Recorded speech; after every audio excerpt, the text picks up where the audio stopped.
Hi viewers, welcome to our channel. ప్రస్తుతం మనతో పాటు దామో బాలాజీ గారు సీనియర్ జర్నలిస్ట్ ఉన్నారు. వారితో ఒకసారి మాట్లాడదాం.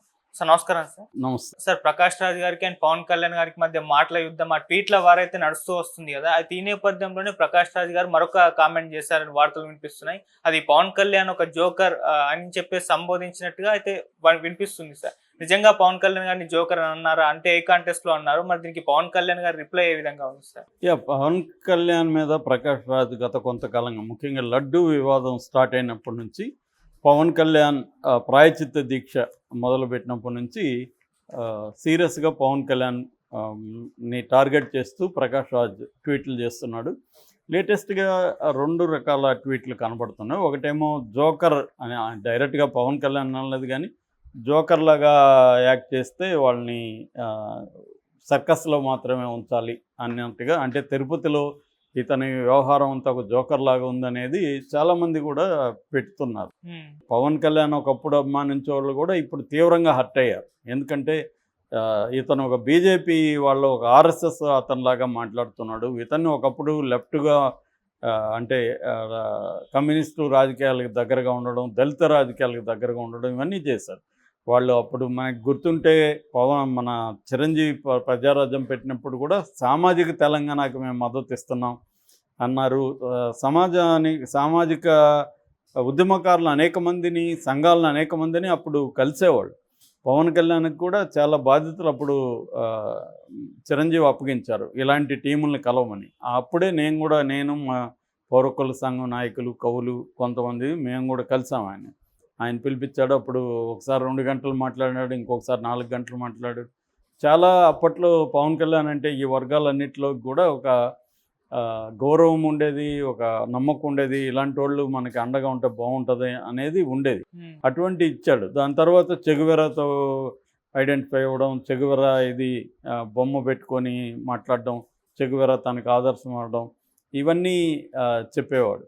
సో ఒక జల్సాలో నక్సలైట్ క్యారెక్టర్ కూడా వేశాడు కదా. సో ఇవన్నీ అయినాక దాని తర్వాత మళ్ళీ మాయావతి దగ్గరికి వెళ్ళి ఆమె కాళ్ళ మీద పడడం, దళిత ప్రో దళిత అన్నట్టుగా ఉండడం, సిపిఐ సిపిఎంలతో కలిసి తిరగడం, కొంతమంది ప్రొఫెసర్ నాగేశ్వర్ కావచ్చు, ఉండవల్లి అరుణ్ కుమార్ కావచ్చు, జయప్రకాష్ ఇలాంటి వాళ్ళతో కలవడం, ఒక డిఫరెంట్ రాజకీయాలు చేస్తున్నాడు పవన్ కళ్యాణ్ అనేది అనేక వర్గాల్లో వచ్చింది. అక్కడి నుంచి మెల్లగా అతని జర్నీ చూసుకుంటే ఇవాళ కాషాయ బట్టలు, ఒక రకమైన బట్టలు వేసుకొని వ్రతాలు చేస్తూ, మెట్లు గొడుగుతూ సనాతన ధర్మం కావాలని చెప్తూ ఈ స్థాయికి వెళ్ళిపోయాడు. అంటే ఎక్కడో లెఫ్ట్లో, ఎక్స్ట్రీమ్ లెఫ్ట్లో స్టార్ట్ అయ్యి ఎక్స్ట్రీమ్ రైట్కి వెళ్ళిపోయాడు అని ఇతని మీద జోకులు వేస్తున్నారు విపరీతంగా. ఇతను ఒక జోకర్ లాగా మారిపోయాడని సెటైర్లు వేస్తున్నారు. మరోపక్క బాధగా కూడా పెడుతున్నారు, ఏంటి ఇట్లా మారిపోయాడు అన్నట్టుగా కూడా పెడుతున్నారు. ఇది నిజానికి తెలుగుదేశం వాళ్ళు కూడా దీన్ని ఓన్ చేసుకున్నట్టు కనపడలా. పవన్ కళ్యాణ్ సభకు కూడా తిరుపతిలో బీజేపీ వాళ్ళు వచ్చారు, జనసేన వాళ్ళు వచ్చారు తప్ప తెలుగుదేశం ఇంపార్టెంట్ నాయకులు ఎవరు ఆయన సభలో, వారాహి సభలో కనబడలా. తర్వాత కూడా పవన్ కళ్యాణ్ సపోర్ట్ చేస్తూ తెలుగుదేశం వాళ్ళు ఎవరు కూడా రంగంలోకి వచ్చి మాట్లాడుతున్నట్టు కనబడలేదు. వాళ్ళకు కూడా ఇబ్బందిగానే ఉంది. ఎందుకంటే చంద్రబాబు ముందు నుంచి కూడా మైనార్టీలను దూరం చేసుకోవడం ఇష్టం లేదు. ఆయన బీజేపీతో రాజకీయంగా పొత్తు ఉంది తప్ప ఐడియాలజికల్ పొత్తు అనేది చంద్రబాబుకి ఎప్పుడు లేదు. అంటే చంద్రబాబు మతత్వవాది కాదు ముందు నుంచి కూడా. ఆయన ఎంత లేదన్నా ఆయన లౌకికవాది. కానీ ఆయనకి విధి లేదు కాబట్టి ఆయన రాజకీయ అవసరాల కోసం బీజేపీతో పొత్తు పెట్టుకుంటాడు తప్ప ఆయన బీజేపీ ఐడియాలజీని తీసుకెళ్ళి వెళ్ళలే. కాకపోతే జగన్ ఉన్నప్పుడు జగన్ క్రిస్టియన్ కాబట్టి జగన్కి యాంటీగా కొంత బీజేపీ ఐడియాలజీని చంద్రబాబు అది కూడా రాజకీయ అవసరాల కోసం అడాప్ట్ చేసుకున్నట్టుగా మనకు కనబడుతుంది. అయితే ఇతనిలాగా చంద్రబాబు ఇప్పుడు ఈ వేషాలు వేయడం, సనాతన ధర్మం మాట్లాడడం ఇవన్నీ చేయలేదు.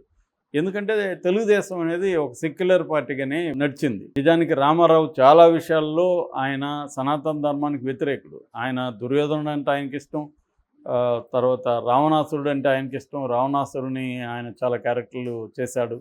ఆయన కొంత ఒక రకమైన హేతువాద భావాలు కూడా రామారావుకు ఉండేవి. అలాంటి దాంట్లో నుంచి ఇవాళ రెండోది వీళ్ళింట్లో కూడా, పవన్ కళ్యాణ్ ఇంట్లో కూడా చిరంజీవి దేవుడు లేడని నేను నమ్ముతానన్నాడు, నాగబాబు నమ్మని నేను దేవుడిని అన్నాడు. సో ఇలాగా దేవుడు లేడని వాళ్ళు అనుకుంటారు. మా నాన్న దీపంలో సిగరెట్ ముట్టించుకున్నాడని ఇతనే చెప్పాడు. రెండోది అతను పెళ్లి చేసుకున్నది క్రిస్టియన్ని, వాళ్ళ పిల్లలు కూడా క్రిస్టియన్ లాగా పెరుగుతున్నారు, వాళ్ళకి పేర్లు కూడా అలాంటివి పెట్టాడు. ఇలాగా ఉన్నప్పుడు ఇతను వచ్చి సనాతన ధర్మం మీద పోరాడుతున్నా అంటే అది కామెడీగానే ఉనింది. దీని మీద ప్రకాష్ రాజ్ విపరీతంగా మాట్లాడాడు. సో అందులో ఒకటి ఇది. రెండవది మొన్న ఒక రోజుకు ముందు నిన్న చెన్నైలో కలైవానర్ ఏరీనా అంటారు, అక్కడ తిరుచి శివ అనే ఒక డిఎంకేకి సంబంధించిన రాజ్యసభ సభ్యుడు ఉన్నారు. ఆయన ఎప్పటి నుంచో తమిళనాడులో కొంత యాక్టివిస్టులలో ఆయన ఒకరు. ఆయన 5 పుస్తకాలు రాశాడు. ఈ మధ్య 5 పుస్తకాల ఆవిష్కరణ సభ తమిళనాడులో జరిగింది, ఈ చెన్నైలో కలైవానర్ ఏరియానాలో. అందులో వన్ ఆఫ్ ద స్పీకర్స్గా మన ప్రకాష్ రాజ్ ఉన్నాడు. ఆయన మాట్లాడాడు. ఆయనకి తక్కువ టైమే ఉంది. ఆ తక్కువ టైంలో ఆయన ఈ తిరుచి శివ గురించి కొంతసేపు చెప్పాడు. చివరిలో ఎండ్ చేసేటప్పుడు నన్ను కొంతమంది అడిగారు, మీరు ధైర్యంగా నిజాలు చెప్తున్నారే, ఇలా మాట్లాడుతున్నారా అని కొంతమంది అడిగారు. నేనేం చెప్పానంటే, నిజం చెప్పడానికి ధైర్యం ఎందుకు, అబద్ధాలు చెప్పాలంటే ధైర్యం కావాలి, నిజం చెప్పడానికి ధైర్యం అవసరం లేదన్నాను. నేనేం చేస్తున్నాను, నేను కానీ మనం కానీ ఏం చేస్తున్నాం అంటే, బస్సులో బోర్డులు పెడతారు, దొంగలు ఉన్నారు జాగ్రత్త అని, అదే మనం చెప్తున్నాం. అయితే దొంగలకి బాధేస్తుంది మనం చెప్పేది. నేను సమాజంలో వీళ్ళు దొంగలు, వీళ్ళు ఈ రాజకీయాల్లో వీళ్ళు దొంగలు అని చెప్తున్నాను. దానివల్ల ఆ దొంగలకి బాధేస్తుందని ఇండైరెక్ట్గా పవన్ కళ్యాణ్ని ఉద్దేశించి చెప్పేటట్టుగానే అర్థమవుతుంది. అంటే పవన్ కళ్యాణ్ దొంగతో పోల్చాడా అనేది విమర్శ మొదలైంది పవన్ కళ్యాణ్ వైపు నుంచి. సో ఆయన అది చెప్పాడు. రెండవది, నేను రాజకీయ నాయకుడిగా మాట్లాడలేదు, నేను ఒక నటుడిగా మాట్లాడుతున్నాను. నటుడిగా మాట్లాడితే అది రాజకీయం అయిపోతుంది.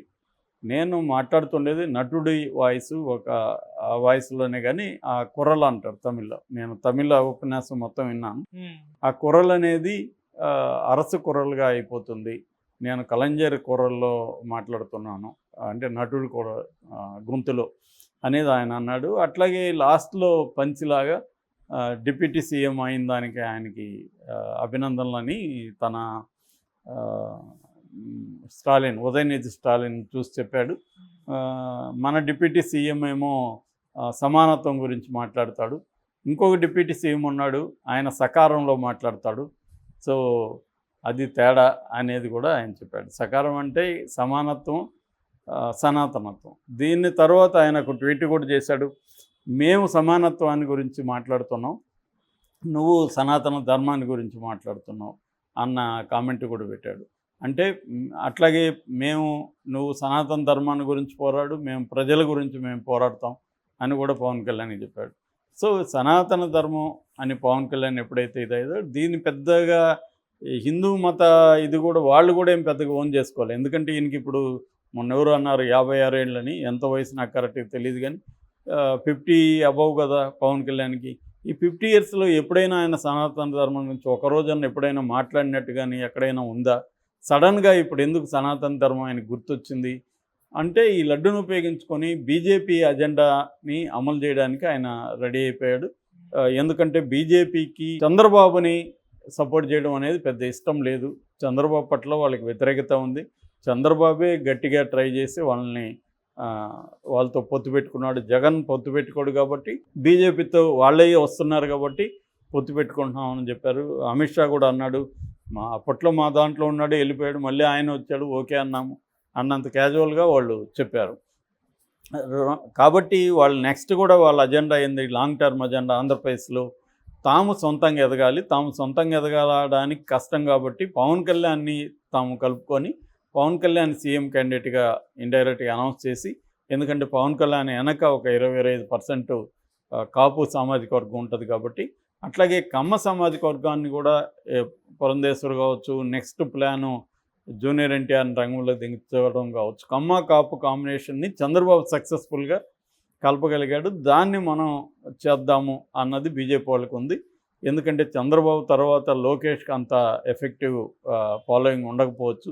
అప్పుడు బీజేపీకి స్కోప్ ఏర్పడుతుంది. ఎప్పుడైనా కూడా ఒక పార్టీ వీక్ అయితే ఆ ప్లేస్లోకి బీజేపీ రావడానికి దేశంలో అనేక రాష్ట్రాల్లో బీజేపీ ప్లాన్ చేస్తుంటుంది.